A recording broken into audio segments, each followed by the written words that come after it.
भगवान अल्लाह, खुदा, ईश आदि नाम एक ही शक्ति के हैं। वो कैसा है, कहां है, कैसे मिलता है, किसने देखा है? ये प्रश्नवाचक चिन्ह पूर्ण रूप से हटाने के लिए अवश्य सुनिए जगत गुरु तत्वदर्शी संत रामपाल जी महाराज के अमृत वचन, सर्व पवित्र धर्मों के पवित्र शास्त्रों के आधार पर। यहां कहते हैं दुर्योधन से राजा होते और 101 पहलवान, 101 सूरवीर भाई थे और 11 अक्षौणी सेना, 11 करोड़ सेना उसके साथ रहे थी। यानी किरा के कर दे 11 करोड़ सैनिक हो जाता है। और कहते हैं आखिर में उसके शरीर को गिरधों ने भी नहीं खाया, इतना नीच बन गया कि उसका शरीर पक्षियों के खाने के भी काम नहीं आया, क्योंकि उसकी मां की दृष्टि से वो वज्र का बन गया था।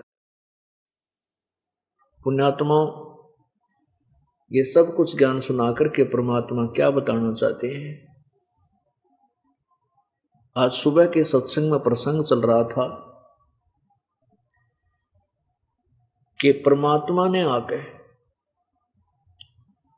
हमें यथार्थ ज्ञान दिया है और उसमें क्या बताया कि पूर्ण मोक्ष पूर्ण परमात्मा से ही होगा। यहां कोई भी जीव स्थायी नहीं है, अमर नहीं है। 21 ब्रह्मांड में उसके विषय में सुबह जानकारी दी जा रही थी कि 3 परमात्मा हैं। एक ब्रह्म जिसे अक्षर पुरुष भी कहते हैं, जिसको क्षर पुरुष कहते हैं। एक क्षर ब्रह्म, ब्रह्म का अर्थ क्या होता है? प्रभु, परमात्मा, ईश, मालिक। अब यहां जैसे अभी तक पुण्यात्माओं आप जी को जब तक इस दास का सत्संग नहीं सुना, इस पृथ्वी पर किसी को परमात्मा की डेफिनेशन का भी ज्ञान नहीं है। चाहे वो कितना मैं ऋषि पाक रहा हो और चाहे वो कितनी बात बनांदा हो, सब गुमराह हैं। उनको कह का ज्ञान नहीं, भक्ति मार्ग का। यदि इन महर्षियों को, इन गुरुओं को यदि ये ज्ञान होता तो ये दास बीच में टांग कती नहीं अड़ाता। लेकिन मुझ इस दास के ऊपर मेहर करी कबीर भगवान ने और मेरे पूज्य गुरुदेव ने, और फिर दास को आदेश दे दिया कि इसका तू प्रचार करेगा। क्या मेरी मजबूरी भी बन गई और आवश्यकता भी बन गई कि मैं भी ऐसे ही आपकी तरह भ्रमित था। हनुमान जी का पुजारी था, बाबा श्याम जी की और श्री कृष्ण जी की गीता जी का पाठ रोज कराया करता। लेकिन जब पता चला कि ये साधना शास्त्र अनुकूल नहीं है, शास्त्र विरुद्ध है, गीता जी अध्याय नंबर 16 के श्लोक 23 में स्पष्ट किया है कि जो शास्त्र विधि को त्याग कर मनमाना आचरण, मनमानी पूजा करते हैं, अपनी मर्जी के नाम जाप करते हैं, मनमाना साधना करते हैं, उनको ना तो सुख हो सकता है, ना कोई गति हो सकती है, ना उनका कोई कार्य सिद्ध हो सकता है। यथी यूजलेस, व्यर्थ। तो तब इस दास के ऊपर मेहर हुई आगे प्रचार करने की और आदेश दे दिया कि तू ये, मेरे पूज्य गुरुदेव ने कहा कि आज के बाद तू उपदेश दिया करेगा। उन्हीं का वचन फल रहा है। उन्होंने कहा था कि तू, तेरे समान विश्व में कोई भी संत नहीं होगा। इस दास को अविश्वास तो नहीं हुआ अपने गुरुदेव की वाणी पर अपनी औकात को देखते हुए बहुत कमजोरी महसूस कर रहा था कि मेरे जैसे तुच्छ जीव को क्या कह रहे हैं कि तेरे जैसा संत विश्व में नहीं होगा।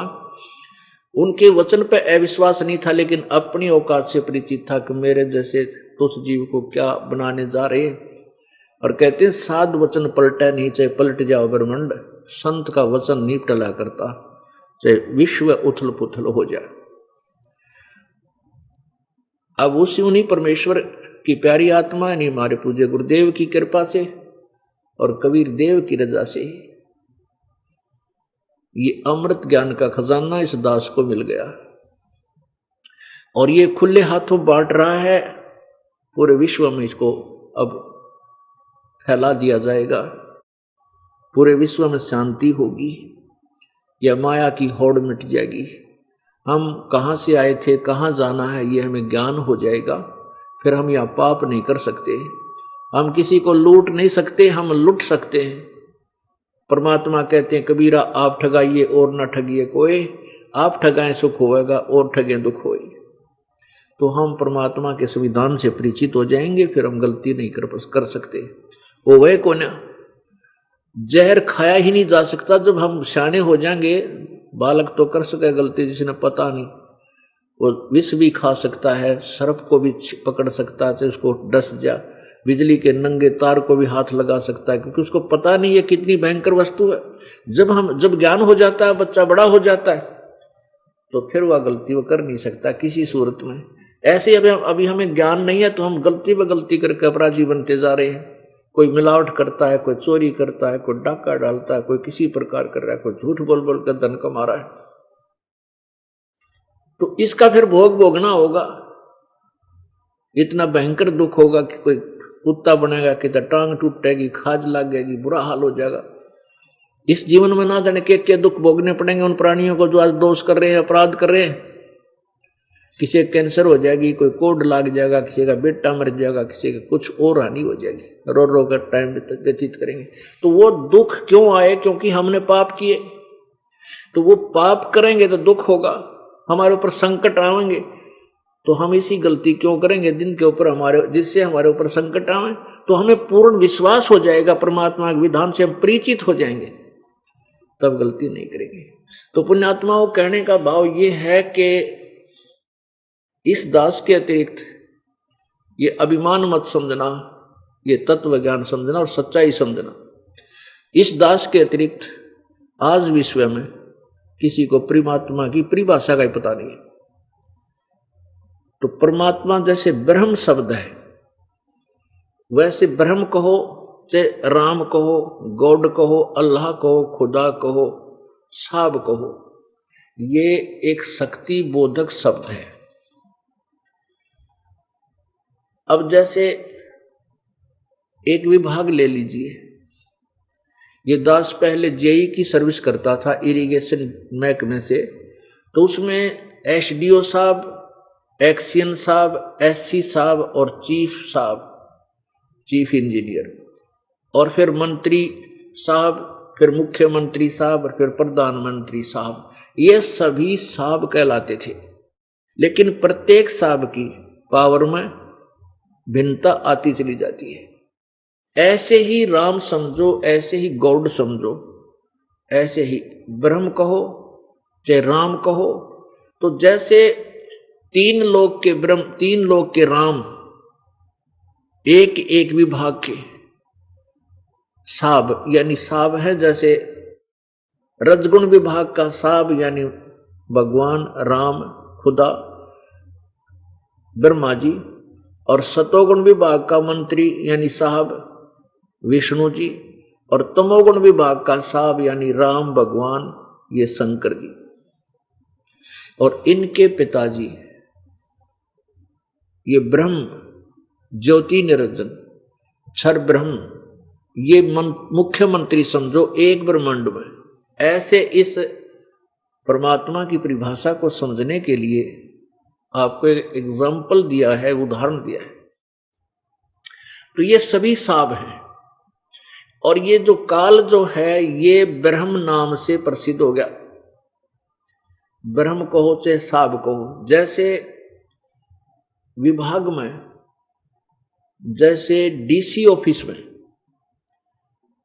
और वहां के कर्मचारी और वहां के अधिकारी कोई भी कार्य अपने दूसरे सबऑर्डिनेट को बताते हैं, अपने कर्मचारी को बताते हैं, वो बार बार ये नहीं कहते कि डीसी साहब ने ऐसे कहा है, वो बार बार नहीं कहते कि डीसी साहब ने ऐसे बोला, आप ऐसे कीजिए।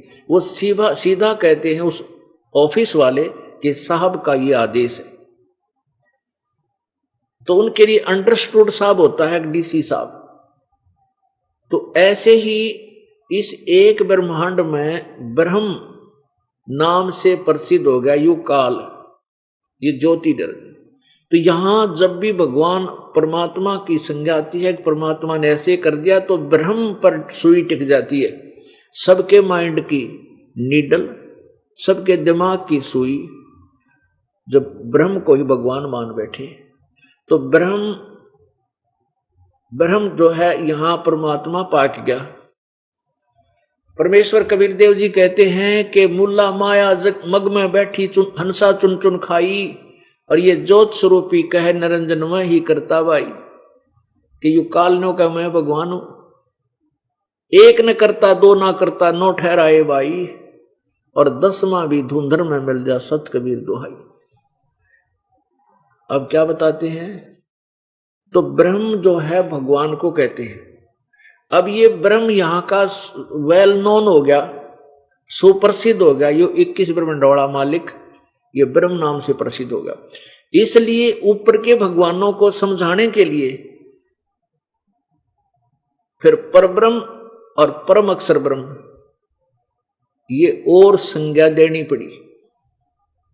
जैसे क्षर ब्रह्म ये काल है, और परब्रह्म अक्षर ब्रह्म ये परब्रह्म समझो, इसको अक्षर पुरुष भी बोलते हैं। ये क्षर ब्रह्म ये काल 21 ब्रह्मांड का राम है, मालिक है, और अक्षर ब्रह्म जिसे परब्रह्म भी बोलते हैं, ये 7 शंख नील पद्म शंख ब्रह्मांड का मालिक है, 7 शंख ब्रह्मांड का।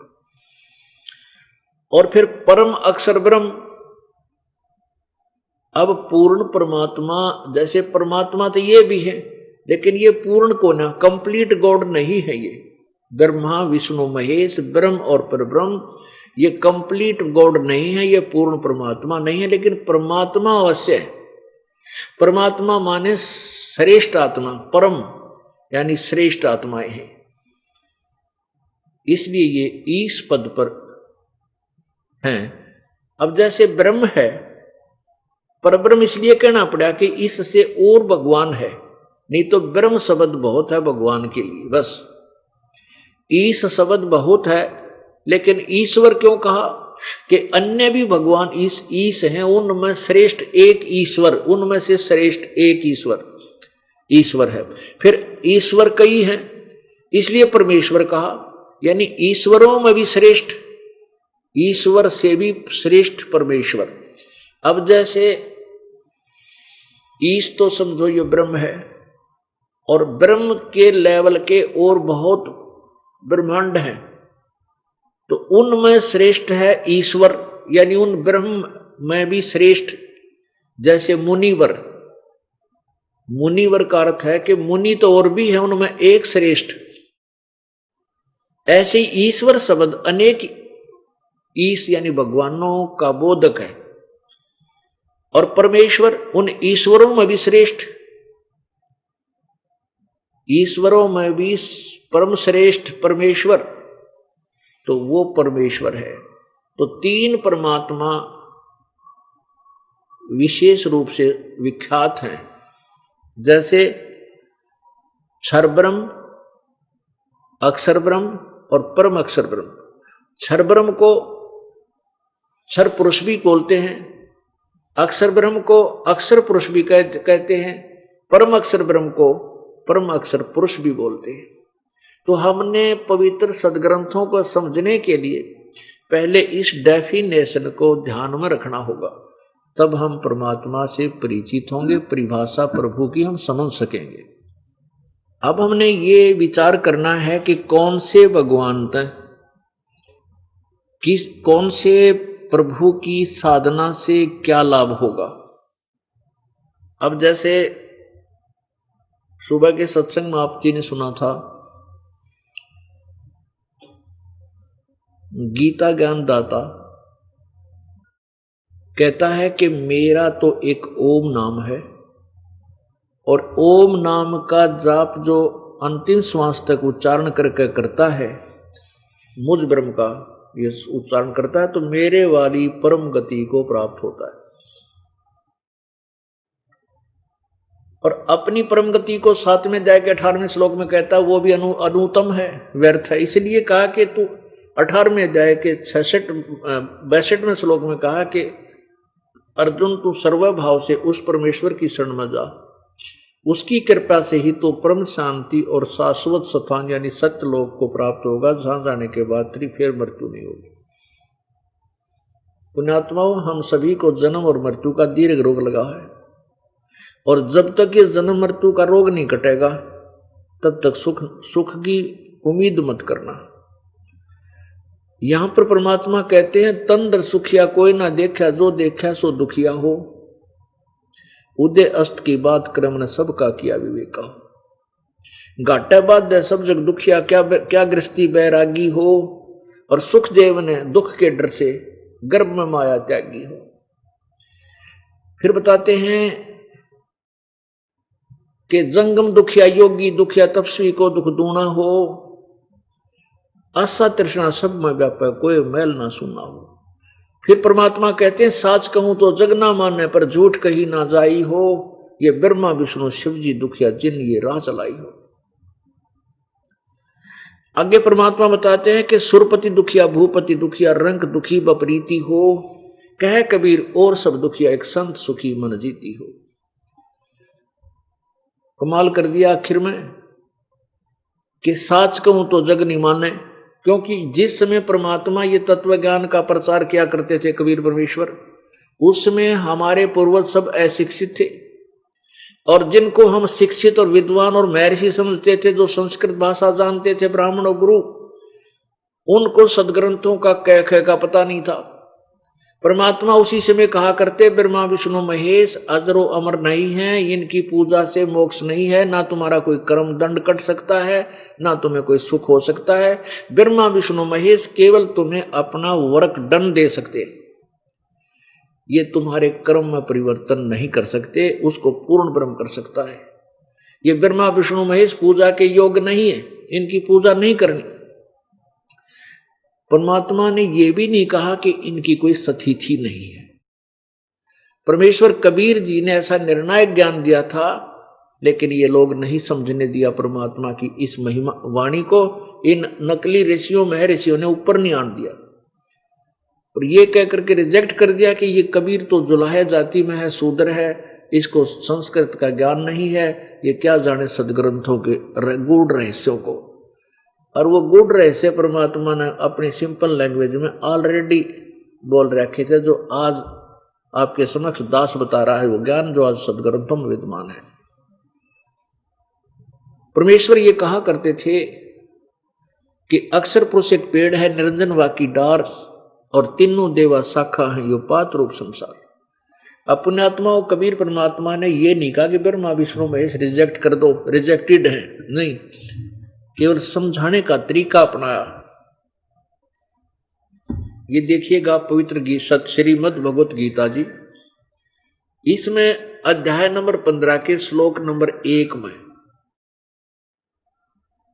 ये प्रमाण दिया है कि तत्वदर्शी संत की पहचान क्या है। अब पवित्र श्रीमद् भगवत गीता को समझने के लिए आपको एक नए सिरे से थोड़ा सा ज्ञान समझाना पड़ेगा। जैसे गीता जी अध्याय नंबर 4 के श्लोक 34 में कहा है कि उस तत्व ज्ञान को, उस तत्वदर्शी संतों से समझ। वो कौन से तत्व ज्ञान को? क्योंकि जो गीता जी में ज्ञान बोला जा रहा है वो तत्व ज्ञान इससे न्यारा है, भिन्न है। नहीं तो ये शब्द प्रयोग करता ही नहीं गीता ज्ञानदाता कि उस तत्व ज्ञान को किस तत्वदर्शियों के पास जाकर समझ।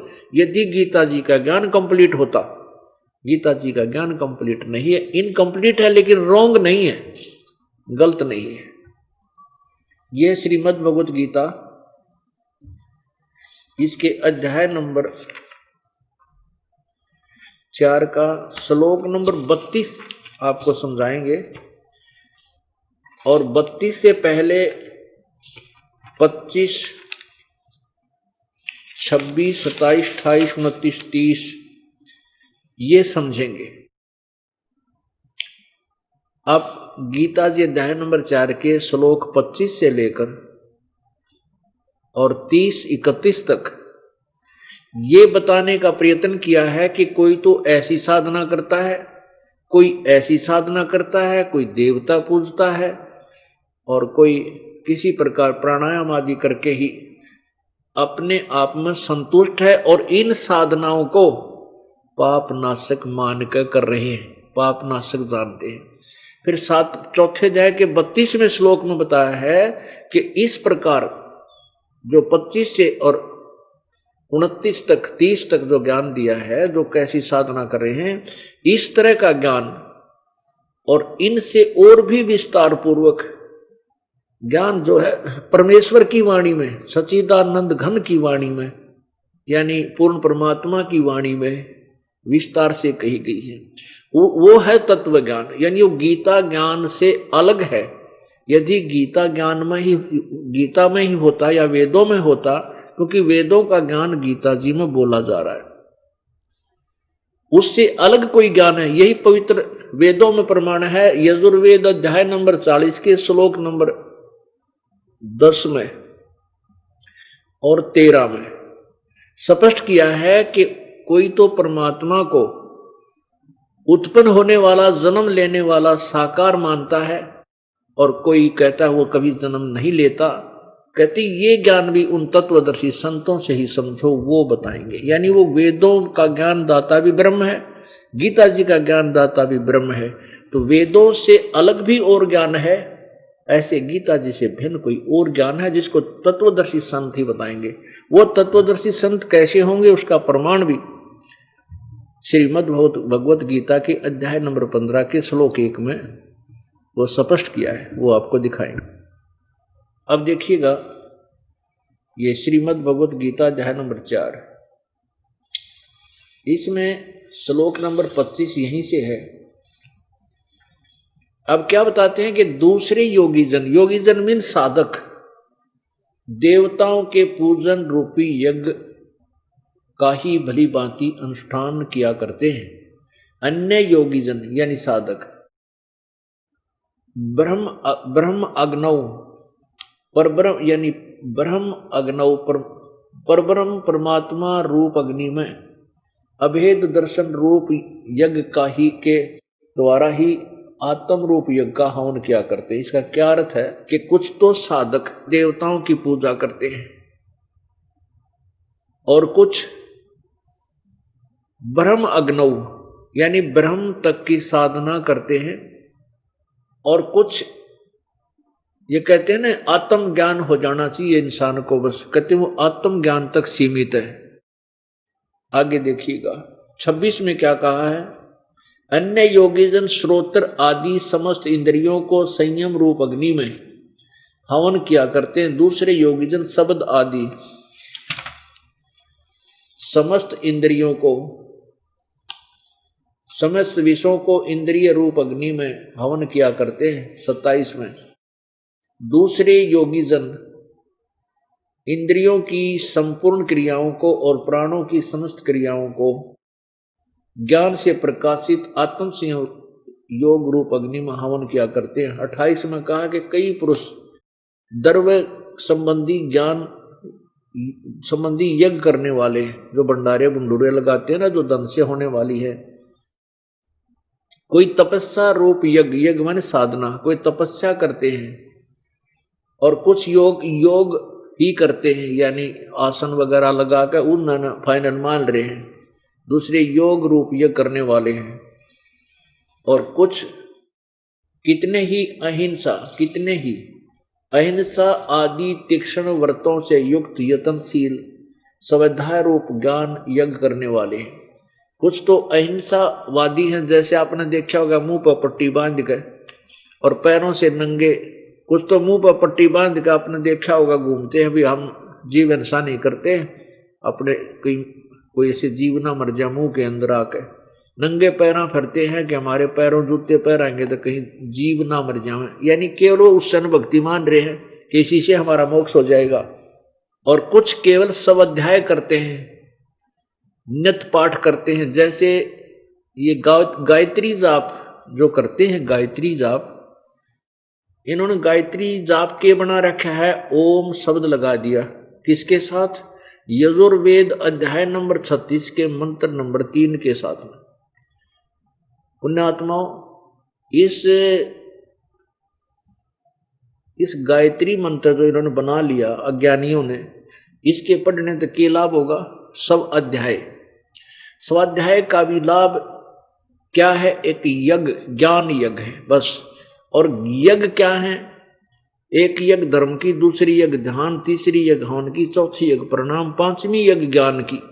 इन 500 यज्ञों का जो फल है ये अलग है, मोक्षदायक नहीं है, लेकिन मोक्ष में सहयोगी है। अब जैसे कोई व्यक्ति का भयंकर बीमारी है, डॉक्टर जाते ही उसका ग्लूकोज लगा देगा। ग्लूकोज रोग काटने वाली बीमारी दवाई नहीं है ग्लूकोज, लेकिन वो ग्लूकोज शरीर को सहारा देती है, जो जल की पूर्ति है उसको पूरा कर देती है। लेकिन रोग के काटने की और अलग ट्रीटमेंट होता है, वो गोलियां, वो इंजेक्शन अलग लगाने पड़ते हैं जो रोग काटेंगे। और ग्लूकोज एक सहयोगी है उस शरीर को कुछ देर के लिए सुरक्षित रखने में। यदि ग्लूकोज ही चढ़ाता रहे और वो उस डॉक्टर के पास उस रोग की दवाई है नहीं जो रोग काटे, तो वो प्राणी जीवित नहीं रह सकता, वो मृत्यु को प्राप्त होगा, नष्ट हो जाएगा। ऐसे ही जो केवल यज्ञ करते हैं, एक ये गायत्री मंत्र एक ज्ञान यज्ञ है। और ज्ञान यज्ञ समझ लो ग्लूकोज है, हमारे जन्म और मृत्यु का दीर्घ रोग लगा हुआ है। इस रोग को काटने में ये यज्ञ सहयोगी है, एज ग्लूकोज चढ़ाना। लेकिन केवल ग्लूकोज से रोग नहीं कट सकता, केवल इन यज्ञों से मोक्ष नहीं हो सकता, ये समझना। तो यहां क्या बताया कि स्वाध्याय, जैसे कोई गीता जी का पाठ नित्य करता है, स्वाध्याय बोलते हैं, इसको ज्ञान यज्ञ कहते हैं। कोई 5 वक्त जैसे नमाज करते हैं मुसलमान भाई, ये केवल ज्ञान यज्ञ कर रहे हैं। 5 वक्त परमात्मा की स्तुति करते हैं, उसकी महिमा गाते हैं, इसको ज्ञान यज्ञ बोलते हैं। हम भी जैसे सुबह नित्यनेम करते हैं, दोपहर को रामायणी करते हैं, शाम को संध्या आरती करते हैं, तो ये एक ज्ञान यज्ञ है। केवल ये मोक्षदायक नहीं है, ये जो आपको 3 मंत्र का जाप, ओम तत्सत, ओम ब्रह्म का जाप, तत् ये सांकेतिक है, तत् शब्द जाप का नहीं है, और सत भी एक सांकेतिक है। ये रोग का, जन्म मृत्यु का रोग काटने की ये कैप्सूल है, ये इंजेक्शन है, ये अलग है। और केवल ये जो आपको सुबह दोपहर शाम के जो मंत्र दिए, ये नित्य नियम जिसको हम बोलते हैं, यानी प्रतिदिन किए जाने वाले धार्मिक जो वाणी यज्ञ बोलते हैं, ये केवल ग्लूकोज है। और इनके करते रहे ये नाम ना हो तो भी लाभ नहीं होगा। अब जैसे खेत है किसान का, और खेत में बीज तो बोया नहीं गेहूं का, उसमें खाद और पानी सिंचाई करता रहे, क्या होगा? वो कुबाड़ जाम जाएगा, उसमें घास हो जाएगा, लेकिन वो जीवन दाता गेहूं नहीं हो सकता। तो पुण्यात्माओं, ऐसे ही इन धार्मिक जैसे ये यज्ञ करने से, कोई हवन यज्ञ है, ये भी ग्लूकोज ही समझो। एक धर्म यज्ञ है भंडारे, ये भी ग्लूकोज ही समझो। और जो ये नाम 3 मंत्र का जाप है, ये रोग काटने की वह बीमारी, वो मेडिसिन समझो। इसके बिना ये ग्लूकोज व्यर्थ है। तो यहां ये बता रहे हैं कि कोई तो ऐसी साधना करता है, कोई ऐसी साधना करता है, कोई घोर तपस्या करता है, और इन कुछ प्राणायाम करते हैं। कुछ ऐसे भी बताने वाले देखे कि आपका ध्यान लगाओ, श्वास बाहर जा रहा है उस पर ध्यान लगाओ, अंदर जा रहा है उस पर ध्यान लगाओ, बस ऐसे करते रहो, इसी से कहते यो मोक्ष है।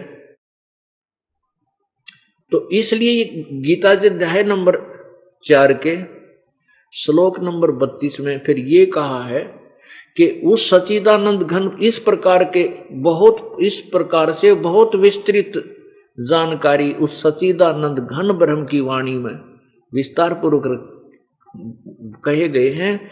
उस ज्ञान को समझ, और वो ज्ञान कहाँ है?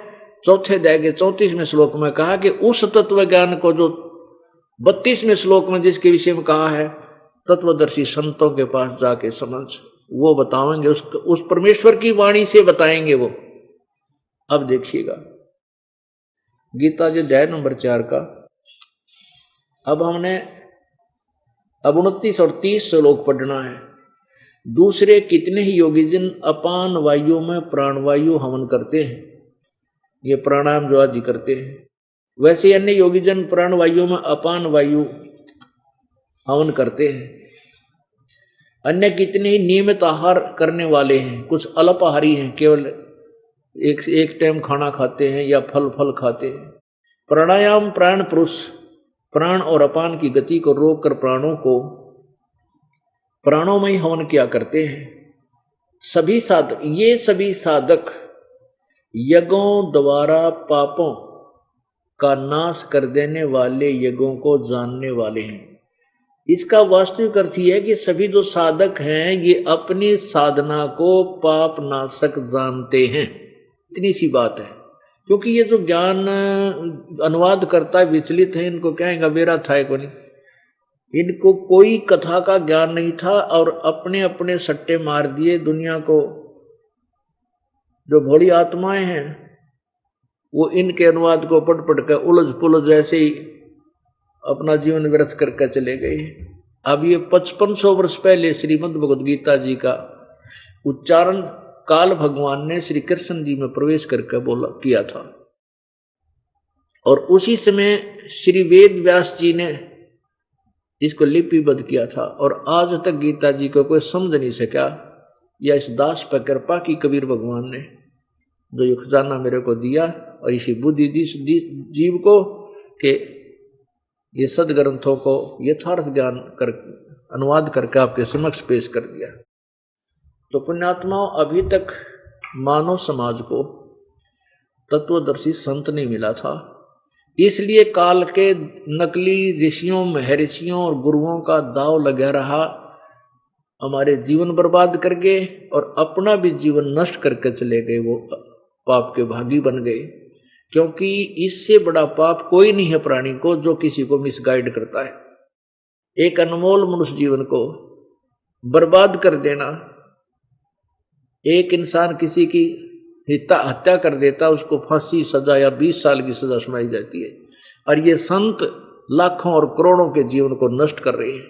इनको क्या सजा देगा परमात्मा कि वर्णन नहीं किया जा सकता। इनको घोर नरक में डाला जाएगा।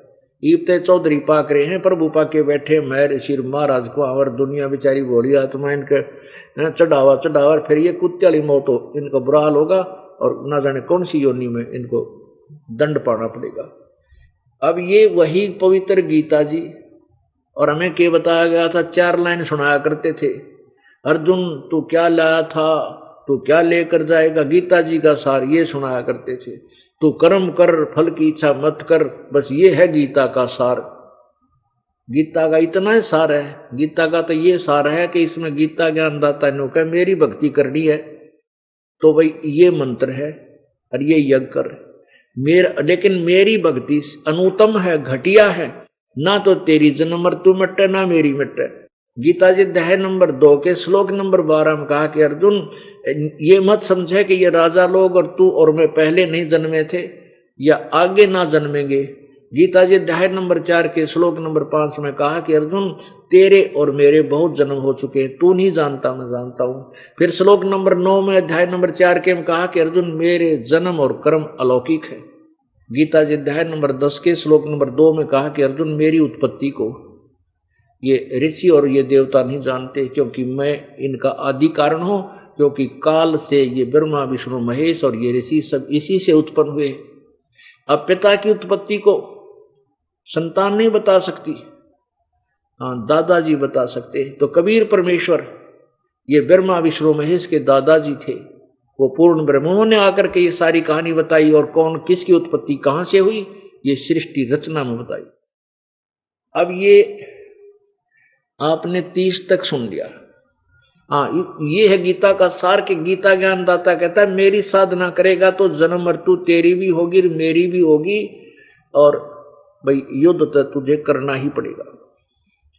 फिर गीता जी अध्याय नंबर 18 के श्लोक नंबर 62 में कहा कि सर्वभाव से तू उस परमेश्वर की शरण में जा जिसकी कृपा से तू परम शांति, यानी वहां फिर तने युद्ध नहीं करना होगा।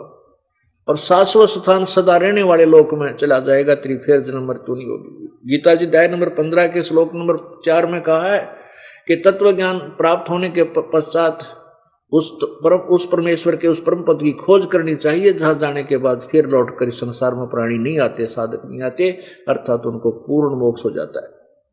और वो उसी परमात्मा से सब ब्रह्मांडों की रचना हुई है, संसार रूपी वृक्ष की जो है ये विस्तार को प्राप्त हुई है, और उसी की शरण में मैं हूं। ये है गीता का सार कि मेरी शरण में रहना है तो ओम नाम है, और जन्म मृत्यु सदा रहेगी, तेरी भी होगी मेरी भी होगी, ब्रह्म बोल रहा है। और यदि तूने पूर्ण मोक्ष चाहिए, तेरा फिर कभी मृत्यु ना हो, सदा सुखी रहना चाहता है, तो उस परमेश्वर की शरण में जा। उसके लिए तत्वदर्शी संतों की खोज कर, और फिर वो उसको 3 मंत्र का जाप देंगे। 17वें अध्याय के 23वें श्लोक में कहा है ओम तत्सत इति निर्देश है ब्रह्मणे त्रिविध समर्थ है। ब्रह्मणे माने सच्चिदानंद घन परमात्मा की साधना का ये ओम तत्सत 3 मंत्र का जाप है। इसको वो तत्वदर्शी संत खोल कर बताएगा। यो हो गीता का सार है। और वो 4 लाइन गाया करते, तू क्या लेकर आया था, तेरा क्या जाता है, तू कर्म कर फल की इच्छा ना कर, आत्मा अजर अमर है, ये मरती ही नहीं है। ये इसके कहने तक काम चल गया नो भाई कि इससे कितनी देर शांति मिलेगी, 5 सेकंड पढ़ा इतने भी शांति को ना। वो तो जैसे आपके ऊपर आपत्ति आई हुई है और परमात्मा की ऐसी साधना आपको दी जाएगी कि आपके उस दुख ने निवारण कर दे, तब आत्मा की शांति होगी और ज्ञान समझ में होगा। अब 31वें श्लोक में क्या कहा है, चौथे अध्याय के 31वें श्लोक में, उसमें क्या कि जो साधना नहीं करते वह तो दुखी है ही है। जो कोई भी जो साधना नहीं करते भगवान की, वो ना तो इस लोक में सुखी ना परलोक में। फिर 32 में बताया है कि इस प्रकार के बहुत प्रकार के यज्ञ, जैसे तूने अभी बताया 24 से 29 तक, इस प्रकार के बहुत प्रकार के यज्ञ सच्चिदानंद घन परमात्मा की वाणी में विस्तार से कहे हैं। इन्होंने अनुवाद गलत कर दिया, देखिएगा ये चौथे अध्याय का ये 32वां श्लोक। ये लिखा है एवं बहुविधा यज्ञा वितता ब्रह्मणे मुखे कर्मजान विदितान सर्वान एवं ज्ञातवा मोक्ष विमोक्ष से। इन्होंने अनुवाद किया इस प्रकार और भी बहुत तरह के यज्ञ। अब यहाँ डोब दी न बात जो इनकी बुद्धि में ना आई ना, बकवाद कर दी। और ब्रह्मणे माने वेद कर दिया, वेद की वाणी में। अरे वेद की वाणी क्या होती, वेद तो बोल ही रहा, ये वेदों का ज्ञान। अब देखो 70वें अध्याय के 23वें श्लोक में, यहां से लेंगे हम ब्रह्मणे का अर्थ। ओम तत्सत इति निर्देश है ब्रह्मणे त्रिविध समर्थ है। ये ब्रह्मणे का शब्द यहां लेंगे। ओम तत्सत ऐसे यह त्रिविध 3 प्रकार का। अब ब्रह्मणे माने सच्चिदानंद घन ब्रह्म का, निर्देश माने नाम कहा। ये तो इन ज्ञान तक में था नहीं, उड़ज पुड़ज कर दिए। निर्देश माने यो आदेश है। और उस देखो ओम तत्सत इति निर्देश है ब्रह्मणे त्रिविध समर्थ है। ब्रह्मणे माने पूर्ण परमात्मा परम अक्षर ब्रह्म सच्चिदानंद घन ब्रह्म की साधना का ओम तत्सत यही निर्देश है, आदेश है, नथिंग एल्स। और इसको 3 प्रकार से इसका सिमरण होता है। जिन्होंने ये नाम प्राप्त है उनको पता है 3 विधि से कैसे होता है। अब हमने सिर्फ यहां अपना इतना उद्देश्य है कि ये लेना है ब्रह्मणे माने सच्चिदानंद घन ब्रह्म है, ब्रह्मणे। इन्होंने यहां गलती ये कर दी कि ब्रह्मणे का अर्थ वेद की वाणी लिख दी है, तरह गजब है। ब्रह्मणे यहां लिख दो सच्चिदानंद घन ब्रह्म की वाणी में, यानी पूर्ण परमात्मा की परम अक्षर ब्रह्म की वाणी में, कबीर वाणी में विस्तार से कहे गए हैं। क्या कहा है कि इस प्रकार और भी, और नहीं है, इस प्रकार के बहुत से यज्ञ परमेश्वर की वाणी में, कबीर वाणी में विस्तार से कहे गए हैं। उन यानी परमेश्वर की वाणी समझो, कबीर वाणी तो थारा समझ में नहीं आवा कि जो नए नए आए हैं, पुराना का तो हृदय में बैठ चुकी है, जो दास समझाना चाहता है। लेकिन नया का ना समझे कबीर वाणी, ये समझ लो परमेश्वर की वाणी में, यो तो ब्रह्म बोल रहा है, परम अक्षर ब्रह्म की वाणी में, सच्चिदानंद घन ब्रह्म की वाणी में विस्तार से कहे गए, उन सबको तू कर्म जान माने कर्म करके ही होते, जैसे हवन भी करना होता है, दान भी करना है, सेवा भी करनी, ये कर्म से होते, शारीरिक क्रियाओं से ही होते हैं। मन इंद्री और कर्म शारीरिक क्रिया द्वारा संपन्न होने वाले जान, इस प्रकार तत्व से जानकर उनके अनुष्ठान द्वारा तो कर्म बंधन से सर्वथा मुक्त हो जाएगा। अब 33 में ये बताया है कि ज्ञान यज्ञ से, द्रव्य यज्ञ से ज्ञान यज्ञ ज्यादा श्रेष्ठ है। ये 33वां श्लोक है। इसमें क्या लिखा है कि हे परंतम अर्जुन, द्रव्यमय यज्ञ की अपेक्षा ज्ञान यज्ञ अत्यंत श्रेष्ठ है। और यावन मात्र माने सारे, अखिलम माने सर्व, पूर्ण रूप से, सर्वम यावन मात्र यानी जितने भी कर्म हैं वो ज्ञान में समाप्त हो जाते हैं। अब पुण्यात्माओं, जब तक हमें ज्ञान नहीं है तो कोई कुछ साधना कर रहा है, कोई दान कीता कर रहा है, कोई किता मंदिर का लठगढ़वा दे है, कोई तो कुछ कर देता है। अब कहते हैं कहीं भंडारे करवा देता है। जब तक तुझे यो नहीं पता कि तू जो क्रिया कर रहा है इसका फल क्या है, व्यर्थ के डले ढूंढते। अच्छा, सबसे पहले ज्ञान समझ। इस द्रव्य से, धन से जो यज्ञ यानी धार्मिक अनुष्ठान हो रहे हैं, इनसे ज्ञान श्रेष्ठ है। यानी तत्व ज्ञान को समझ कर फिर कर वो दान जो ठीक ठिकाना होगा और तुझे लाभ देगा। अब ऐसे ही कितने करोड़ियां पर गेहूं बीज दे, क्या लाभ उसका? पहले प्रोसीजर समझ कि गेहूं को कैसे बीजा जाता है, इसका क्या लाभ है, कैसे वो जमीन तैयार की जाती है, उसको समझ, उस ज्ञान को फिर बो गेहूं, फिर गेहूं बीज, फिर उसका पूरी प्रॉपर तरीके से, फिर आप धनी हो जाओगे। तो कहने का भाव यह है कि ज्ञान यज्ञ द्रव्य यज्ञ से श्रेष्ठ है। अब उस ज्ञान को, उस तत्व ज्ञान को, कौन से को, जो चौथे अध्याय 32वें श्लोक में कहा कि जो परमेश्वर की वाणी में लिखा है विस्तार से, उस ज्ञान को तू तत्वदर्शी संतों को समझ। ये देखना, ये है 34वां श्लोक। उस ज्ञान को, परमेश्वर की वाणी वाले ज्ञान को, मुख्य ज्ञान में जो भगवान से उच्चारित ज्ञान है उसको, उस ज्ञान को तू तत्वदर्शी ज्ञानियों के पास जाकर समझ। उनको भली भांति दंडवत प्रणाम करने से, उनकी सेवा करने से, कपट छोड़कर सरलता पूर्वक प्रसन्न करने से, परमात्म तत्व को भली भांति जानने वाले ज्ञानी महात्मा तुझसे तत्व ज्ञान का उपदेश करेंगे। अब पुण्यात्माओं,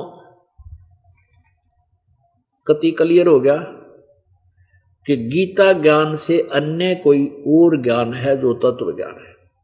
और गीता ज्ञान दाता अगर ये लिख रहा है कि उनसे किसी और से पूछो, तो वो नहीं जानता इस ज्ञान को, ये अंडरस्टूड है। अब 15वें अध्याय के प्रथम श्लोक में बताया है कि वो तत्वदर्शी संत की पहचान क्या होगी। अब देखिएगा ये पवित्र गीता, श्रीमद् भगवद गीता अध्याय नंबर 15 और श्लोक नंबर 1 में आपको दिखाते हैं।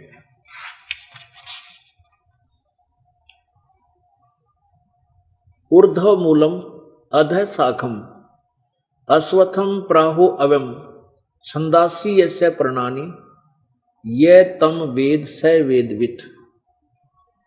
ऊर्ध्व मूलम अधः शाखम अश्वत्थम प्राहु एवं छंदासी यस्य प्रणानि ये तम वेद स वेदवित्। अब यहां इनका अनुवाद देखिए। आदि पुरुष परमेश्वर मूल वाले, और अधः शाखम, इन्होंने ब्रह्मा मुख्य शाखा वाले, ब्रह्मा रूप मुख्य शाखा वाले नहीं। अब अधः का अर्थ देखो, ब्रह्मा रूप मुख्य कर दिया। अब इन्हीं के द्वारा अनुवाद दूसरे श्लोक में, अधः माने नीचे, अधः माने नीचे, तो हम इसको अधः का अर्थ लिख देते हैं, ऊर्ध्व मूलम अधः शाखम, नीचे को शाखा वाला, ऊपर को मूल वाला। अब ये देखो वो पेड़ जिसके विषय में पवित्र गीता जी बताना चाह रही है, ये देखिएगा। ऊर्ध्व मूलम अधः शाखम, कितना प्यारा ज्ञान दिया है पवित्र गीता जी ने। ऊपर को जड़ वाला और नीचे को शाखा वाला, ये उल्टा लटका हुआ संसार रूपी वृक्ष है। और जो इस संसार रूपी वृक्ष के छंदासी माने इन टुकड़ों को, छंदों को, विभागों को और पत्तों सहित जानता है, भिन्न भिन्न ज्ञान कराएगा स वेदवित। वो बताएगा कि मूल परमात्मा कौन है, ये तना रूपी भगवान कौन है, इस संसार का ये डार मोटी कौन है, ये तीनों शाखा कौन है और पत्ते क्या चीज है। तो ये ज्ञान परमेश्वर कबीर जी ने अपनी अमृतवाणी में पहले कह रखा है। ये देखिएगा, तत्व ज्ञान परमेश्वर ने पहले दे रखा। ये तत्वदर्शी संत की भूमिका स्वयं ही कर कर गए थे। कबीर अक्षर पुरुष एक पेड़ है, निरंजन वा की डार और तीनों देवा शाखा हैं, ये पात्र संसार। अब देखिएगा पुण्यात्माओं, अध्याय नंबर 15 का ये श्लोक नंबर 1 अब आएगा समझ में। 1, 2 और 3 और 4 अब कंटिन्यूसली समझने पड़ेंगे। ऊर्ध्व मूलम अधः शाखम, ऊपर को आदि पुरुष परमेश्वर यानी पूर्ण परमात्मा परम अक्षर ब्रह्म तो जड़ है संसार रूपी वृक्ष की, और नीचे को तीनों गुण रूपी शाखा हैं। ये तीनों गुण यहां से आएंगी। ये दूसरे में लिखा है कि उस संसार वृक्ष की तीनों गुण रूप विषय पर वाला शाखाएं, आदि तरक योनि रूपी शाखाएं नीचे और ऊपर फैली हुई हैं। मनुष्य लोक सर्वत्र नहीं है, केवल ऊपर ही लिखा ऊर्ध्व। और मनुष्य लोक में कर्मों के बांधने वाली ये मुख्य कारण है, जड़ें हैं, और नीचे और ऊपर फैली हुई है। अब देखो यहां से फिर शुरू कीजिए प्रथम श्लोक। ऊपर को मूल वाला, नीचे को तीनों गुण रूपी शाखा वाला, ये संसार रूपी वृक्ष है, अविनाशी वृक्ष का है। और छंदासी यस्य प्रणाली, इसके विभाग हैं। छंदासी माने विभाग, टुकड़े, छंद, न्यारे न्यारे, और पत्ते हैं। ये तम वेद, जो इनको, इन टुकड़ों को, पत्तों सहित विभागों को जानता है, तम माने उसको, वेद माने जानता है। उस अज्ञान अंधेरे में छुपे हुए उस तत्व को जानता है। स वेदवित, वो वेद के तात्पर्य का जानने वाला है। स वेदवित, यहां देखिएगा। और आदि पुरुष परमेश्वर मूल वाले और अधः शाखम, ये इनको ब्रह्मा मुख्य रूप मुख्य शाखा वाले नहीं, नीचे को शाखा वाले संसार रूपी पीपल के वृक्ष को अविनाशी कहते हैं। इन्होंने छंदासी का अर्थ वेद कर दिया, नहीं। यस्य माने इसके, छंद, पत्ते आदि जो छंद हैं, विभाग हैं, उनको, जो इस संसार रूपी वृक्ष को जो पुरुष, जो संत मूल सहित तत्व से जानता है, यानी पत्तों तक लेकर और मूल सहित जानता है, वेद माने जानता। स वेदवित, वह वेद के तात्पर्य को जानने वाला है, अर्थात वो तत्वदर्शी संत है। अब फिर दूसरे में कहा है, उस संसार की तीनों गुण रूप, ये तीनों गुण क्या हैं? अब ये साथ ही साथ कंसेप्ट क्लियर करना पड़ेगा। 3 गुण के हैं। रजगुण ब्रह्मा है, सतगुण विष्णु है, तमगुण शिव जी। पुण्यात्माओं, ये अमर वाणी, ये अनमोल ज्ञान अमृत वर्षा हो रही है आपके ऊपर। ये सदग्रंथों की वाणी और परम संत के मुख से जो उच्चारण की जाती है, जो परमात्मा का कृपा पात्र होता है, उसके द्वारा बोले गए ज्ञान का और ज्यादा असर होता है। तो आपके ऊपर जो ज्ञान और अमृत वर्षा हो रही है इस दास के माध्यम से, प्रभु की कृपा से, ये आपको अत्यधिक लाभ दे रहा है। अब सबसे पहले हम आपको ये 3 गुण क्या हैं ये स्पष्ट करेंगे। इसके लिए आपको एक संस्कृत सहित, ये देखिएगा, देवी मद भागवत दिखाते हैं, जिससे स्पष्ट होगा कि ब्रह्मा रजगुण है, सतगुण विष्णु है, तमगुण शंकर है। ये है श्रीमद देवी भागवत हिंदी टीका सहित भाग 1 ये कहाँ से प्रकाशित है? अथ देवी भागवतम भाषा सभाष टीकम समात्यम खेमराज श्री कृष्ण दास प्रकाशन बंबई 4। इसके हम ये कौन है? इसके हम तीसरे सकंद को आपको दिखाते हैं। ये देखिएगा, अथ श्री मद देवी भागवते भाषा टीका युक्ते तृतीय सकंद प्रारंभते। अब यहां देखना प्रश्न नंबर 11 पे, और ये अध्याय 5 का श्लोक नंबर 8 7 समाप्त हुआ। 8 की हिंदी पढ़ेंगे। हे माता, यदि हमारे ऊपर सदा आप दयायुक्त हो, शंकर भगवान बोल रहे हैं, तो हमको तमोगुण में किस प्रकार प्रदान किया है? ब्रह्मा को रजोगुण और हरि यानी विष्णु को सतोगुण क्यों युक्त क्यों किया है? अब ये तो आपने हिंदी पढ़ी, अब संस्कृत पढ़ते हैं। यही 7वां श्लोक समाप्त हुआ, 8वां प्रारंभ होता है। यदि दया धर्मना न सदाम्बिके कथम अहम विहित। शंकर भगवान कह रहे हैं कथम अहम, कैसे मैं विहित माने बना दिया। तमोगुण है, मैं तमोगुण क्यों बना दिया?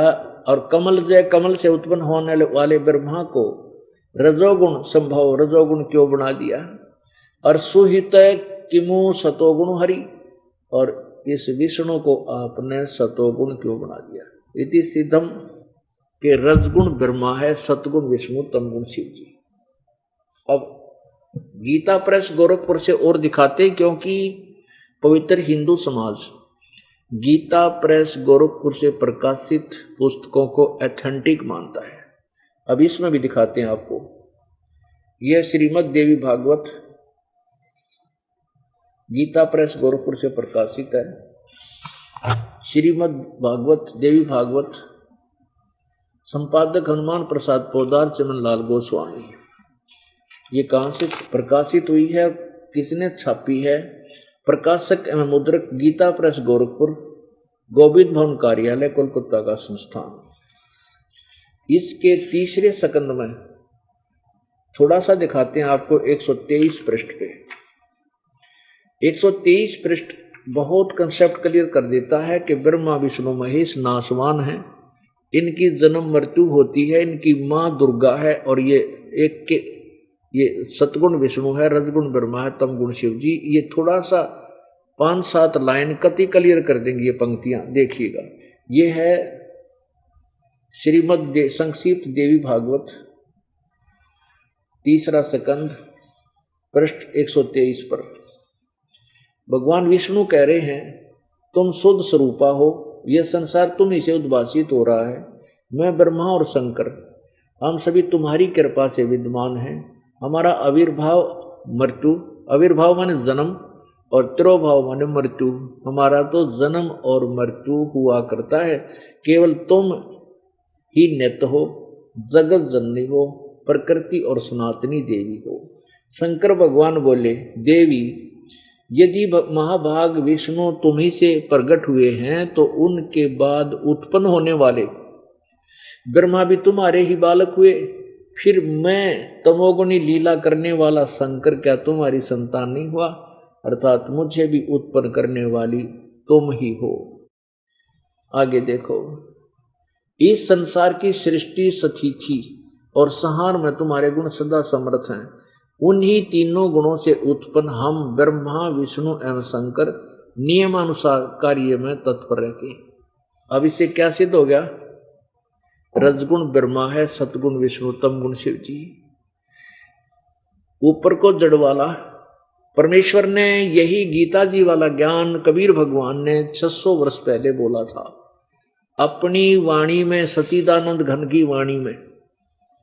और इन नकली संतों ने, गुरुओं ने, ऋषियों ने परमात्मा की उस वाणी को रिजेक्ट करके डाल रखा था कि वो क्या जाने, वो तो अशिक्षित था, वो जुलाहा था, उसने संस्कृत नहीं आती थी, उसकी बातों में मत आइयो। परमात्मा उसी समय कहा करते थे। वह कहते थे ये ब्रह्मा विष्णु महेश पूजा के योग नहीं है भाई, ये भी अपने कर्म दंड को भोगते हैं, ये तुम्हारे कर्म दंड को कैसे काटेंगे। परमात्मा ये नहीं कहा करते कि ये रिजेक्टेड हैं, नहीं, ये इस संसार रूपी वृक्ष के एक इंपॉर्टेंट पार्ट हैं। अब जैसे अब आपके समझ में आओगा परमात्मा क्या कहा करते, ये दास उन्हीं का बताया ज्ञान बता रहा है। अब जैसे इस दास का ज्ञान सुनकर जो पहली बार कहीं सुनता है आंशिक ज्ञान को, उसमें एक समय ऐसा भी कहा जाता है कि ब्रह्मा तीनों गुणों के पुजारी, रजगुण ब्रह्मा, सदगुण विष्णु, तमगुण शिव जी के तीनों गुणों के पूजा करने, जिनका ज्ञान इन्हीं के द्वारा हरा जा चुका। 7वें अध्याय के 12 से लेकर 15 में स्पष्ट किया है। वो राक्षस स्वभाव को धारण किए हुए मनुष्यों में नीच दुष्कर्म करने वाले मूर्ख मेरी पूजा भी ना करते। तो इस ज्ञान ने सुनकर वह विदक जहाँ है, अन्यों कहें तुम्हारा गुरु जी तो ना ब्रह्मा विष्णु महेश के पुजारियों को राक्षस बता, मैं नहीं बता रहा, दास की क्या हिम्मत में किसी ने कुछ बता दूं, मेरे कैसा दुष्ट नहीं चाहे कोई गलत ज्ञान किसी को वैसे बेहुदी टिप्पणी करूं। मैं तो श्रीमद् भगवत गीता में लिखे हुए ज्ञान को एज इट इज पढ़ कर सुना रहा हूं, और जो उसका निर्णायक अर्थ है वो भी साथ में पेश कर रहा हूं। ये क्यों कहा परमात्मा ने, क्योंकि इनकी पूजा से हानि है, लाभ नहीं। अब क्लियर किया जाएगा ये कंसेप्ट। अब जैसे ये संसार रूपी उल्टा लटका हुआ वृक्ष है, इसकी तीनों परमात्मा, तीनों भगवान, तीनों देवता ये शाखा हैं, तो ये है तो इंपॉर्टेंट पार्ट, इसको काट कर फेंका नहीं जा सकता, इसको इस संसार रूपी वृक्ष से अलग नहीं कर सकते टहनियों को, क्योंकि टहनियों से ही हमें लाभ मिलता है।